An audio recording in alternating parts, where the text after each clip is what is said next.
नरेश की माँ अपने बेटे से मिलने दिल्ली आ रही है। इस बात का पता चलते ही नरेश के दिल में हलचल मच जाती है। नरेश अपनी माँ के स्वागत की तैयारी में लग जाता है। साथ ही उसे डर भी सताने लगता है कि उसकी माँ कहीं अपनी पुरानी जिद पर फिर से बैठ ना जाए। हे भगवान, इस बार बचा लो, अगले साल पक्का माँ की जिद पूरी कर दूंगा। तभी दरवाजे की घंटी बजती है।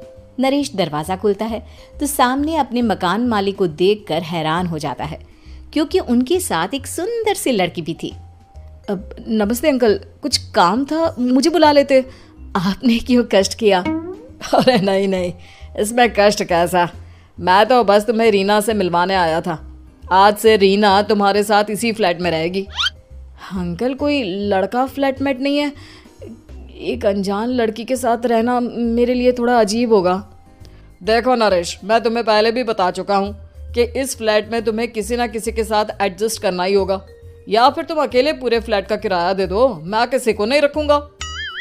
नरेश अपने मकान मालिक की बात सुन के रीना के साथ रहने के लिए तैयार हो जाता है, पर अंदर ही अंदर उसे ये बात खाने लगती है कि वो अपनी माँ को क्या जवाब देगा जब उसकी माँ रीना के बारे में उसे पूछेगी। दिन बीतने लगते हैं। नरेश और रीना अच्छे दोस्त भी बन जाते हैं, पर अभी भी नरेश अपनी प्रॉब्लम का सॉल्यूशन नहीं ढूंढ पाता। एक दिन नरेश बहुत परेशान सा बैठा होता है। तभी रीना उसे पूछती है, क्या हुआ नरेश, तुम काफी परेशान लग रहे हो, सब ठीक तो है ना? हाँ सब ठीक है, बस एक छोटी सी प्रॉब्लम है। वो एक्चुअली 2 दिन बाद मेरी माँ मुझसे मिलने आ रही है। अरे तो इसमें प्रॉब्लम क्या है, ये तो खुशी की बात है। हाँ रीना, बट मेरी माँ एक जिद लेकर बैठ गई है कि मैं शादी कर लूँ, पर मैं अभी इस चीज़ के लिए तैयार नहीं हूँ। ऊपर से जब वो तुम्हें देखेगी तो 100 सवाल करेगी, क्या जवाब दूंगा? अरे इसमें कोई टेंशन वाली बात नहीं है, मेरे पास ना इस प्रॉब्लम का सलूशन है, जिससे ना तुम्हें शादी करनी पड़ेगी और ना ही तुम्हारी माँ मेरे बारे में कुछ पूछेंगी। रीना की बात सुनकर नरेश सोच में डूब जाता है। वो सोचता है कि रीना खुले ख्यालों वाली लड़की है, कहीं माँ को सच बता ना दे। नरेश को सोच में डूबा देखकर रीना कहती है, अरे क्या हुआ, किस सोच में पड़ गए? डोंट वरी, जैसा तुम सोच रहे हो ना वैसे कुछ भी नहीं है, मेरे पास एक प्लान है। मैं कुछ समझ नहीं पा रहा हूँ, कैसा प्लान? मैं समझाती हूँ। हम ना एक कॉन्ट्रैक्ट मैरिज कर लेते हैं। फिलहाल मेरे पास जॉब नहीं है, तो तुम इस रूम का किराया दे देना जब तक तुम्हारी माँ यहाँ रहेंगी, सिर्फ तब तक। और तुम अपनी माँ से कह देना कि मैं तुम्हारी पत्नी हूँ, इससे वो मेरे यहाँ रहने पर कोई सवाल भी नहीं करेंगी। अरे बात तुम्हारी ठीक है, पर माँ से झूठ बोलना, ना ना बाबा, मैं ये रिस्क नहीं ले सकता। कोई और आइडिया दो ना तुम। देखो मंजूर हो तो बोलो, वरना सच बता दो, मुझे कोई प्रॉब्लम नहीं है। रीना की बात सुनकर नरेश सोच में डूब जाता है। बहुत सोचने के बाद जब उसे कोई रास्ता नहीं मिलता तो वो रीना के बताए हुए रास्ते पर चलने के लिए तैयार हो जाता है। वो रीना से बात करता है और अपनी माँ की पसंद और नापसंद के बारे में बताता है। रीना भी नरेश की सभी बातों को ध्यान से सुनती है ताकि कहीं उससे कोई गलती ना हो जाए। आखिर वो दिन भी आ जाता है जब नरेश की माँ उससे मिलने दिल्ली आ जाती है। नरेश अपनी माँ को फ्लैट पर लेकर जाता है। जैसे ही नरेश की माँ फ्लैट के अंदर जाती है, रीना उसके पैर छू लेती है। ये देखकर नरेश की माँ थोड़ी घबरा जाती है और नरेश से पूछती है, अरे बेटा नरेश, ये कौन है? माँ, ये आपकी बहू रीना है। माफ़ी चाहता हूँ, सब कुछ इतनी जल्दी में हुआ कि आपको बता ही नहीं पाया, इसलिए सोचा कि क्यों ना आपको सरप्राइज दिया जाए। अरे बेटा, मैं तो बस तेरा घर बसा हुआ देखना चाहती थी। हाँ, बहुत अरमान थे अपनी इकलौते बेटी की शादी को लेकर, लेकिन कोई बात नहीं, शायद किस्मत को यही मंजूर होगा। ये कहते ही नरेश की माँ रीना को गले लगा लेती है। रीना बेटिया, मेरा बेटा ना थोड़ा नादान है, पर तुम काफ़ी समझदार लगती हो और मैं जानती हूँ कि तुम इसका बहुत अच्छे से ध्यान रखोगी। माँ, आप चिंता मत कीजिए, मैं सब संभाल लूंगी। नरेश की माँ अपने बहू और बेटे के साथ खुशी खुशी रहने लगती है।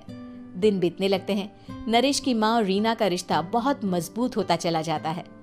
वो दोनों सारा दिन एक साथ रहती और खूब बातें करती। इधर साथ रहते रहते नरेश और रीना भी एक दूसरे से प्यार करने लगते हैं। दोनों को इस बात का एहसास हो जाता है, फिर भी वो इस बात को छुपा कर ही रखते हैं। एक दिन नरेश की माँ और रीना शादी के बारे में बात करने लगते हैं। रीना बिटिया, ये तो नरेश ने मुझे बिना बताए शादी कर ली, वरना मैं तो अपनी इकलौती बेटी की शादी इतनी धूमधाम से करती कि सारी दुनिया देखती रह जाती। अच्छा माँ, आप ऐसा भी क्या करती नरेश और मेरी शादी में जो दुनिया देखती रह जाती? अरे बिटिया, एक माँ के अरमान तुम अभी नहीं समझोगी। मैं तो अपनी बहू को एक रानी की तरह लेकर आती और शादी भी बिल्कुल शाही अंदाज में करती, पर मेरे तो सारे अरमान ऐसे ही रह गए। खैर, मुझे तो अपने बेटे और बहू की खुशी चाहिए बस। ये कहते हुए नरेश की माँ की आंखों में आंसू आ जाते हैं। रीना भी ये सुनकर ख्यालों में खो जाती है, क्योंकि वो भी मन ही मन खुद को नरेश की पत्नी और उसकी माँ की बहू मानने लगी थी। शाम को जब नरेश ऑफिस से घर आता है तो रीना खुद को रोक नहीं पाती और नरेश के सामने उसकी माँ को अपने और नरेश के रिश्ते का सारा सच बता देती है। रीना की बात सुनकर नरेश की माँ दोनों से बहुत नाराज हो जाती है और घर वापस जाने की बात करने लगती है। तुम दोनों ने मुझसे सच छुपाकर बहुत ठेस पहुंचाई है मुझे। अब तुम लोगों के साथ नहीं रहना चाहती मैं, कल ही वापस चली जाऊंगी अपने घर। माँ, मुझे माफ कर दो, ये सब मैंने रीना के कहने पर ही किया है, वरना मैं भी आपको कभी ठेस पहुंचाने के बारे में सोच भी नहीं सकता।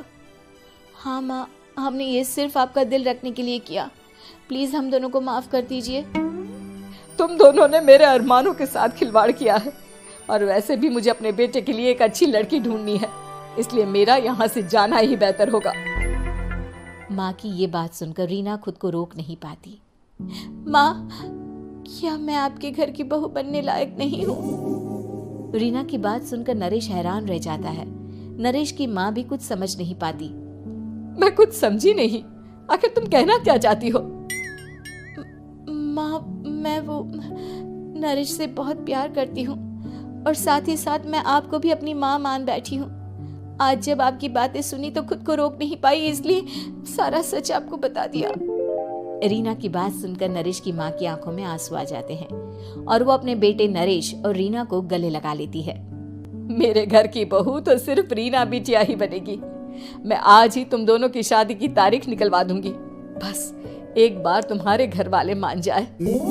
उसी दिन रीना के माता पिता भी उनके फ्लैट पर आ जाते हैं। दोनों परिवार आपस में बैठकर बातें करते हैं और शादी के लिए राजी हो जाते हैं। रीना भी कॉन्ट्रैक्ट फाड़ देती है और कहती है, सही मायने में मैं अब बहू बनूंगी, अब तक तो सिर्फ कॉन्ट्रैक्ट वाली बहू थी।